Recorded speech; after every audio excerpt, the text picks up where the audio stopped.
მამაკაცის ჯანმრთელობის მდგომარეობა, რომელმაც გუშინ მკვლელობას სცადა, კრიტიკულია. პაციენტი რეანიმობილით თბილისში დამწრობის ცენტრში გუშინ ღამითვე გადაიყვანეს.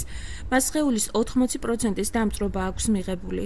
გოგონები შემოვარდნენ, წყალიო რაღაცა დაიწყეს ყვილილი და კაცი იწვისო. ავდექი მივეცი 2-3 ლიტრიანი ნახევრიანი და მე 10 ლიტრიანს დავავლე და გევიქეცი. ჩემს გვერდით იყო აგერ.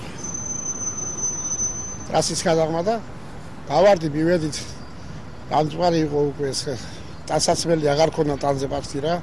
და ტანსაცმელს ვაცილებდა ის ვაქრობდი. ტანსაცმელს დამწვარ ტანსაცმელს ვაქრობდი. შემთხვევა რომ პეტროლის ბენზინგასამართ სადგურთან მოხდა, აქ ყვებიან რომ დაახლოებით 40 წლის მამაკაცი მათთან ავზით მივიდა და ბენზინი იყიდა.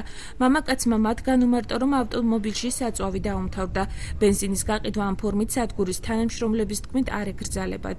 მოვიდა მამაკაცი მოიდანა კალერს რა 10 ლარის საწვავი მინდაო მანქანა გამიჩერდაო ჩვენ ამ ფორმით შეგვიძლია რომ გავუკიდოთ საწვავი ჩაუსხი და წავიდა დანარჩენი არ ვიცი ახლა იქ რა გააკეთა და როგორ მოიხსამა პაციენტის ჯანმრთელობის მდგომარეობით და ინციდენტის დეტალებით უმაღლესი საბჭოს ადამიანის უფლებათა დაცვის კომისიის თავმჯდომარე დაინტერესდა.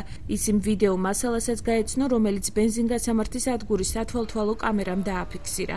მე მომეცა შესაძლებლობა მენახა ის ვიდეო ჩანაწერი, რომელიც არსებობს ბენზინგასამართ სადგურზე, ნახე როგორ იღებს ის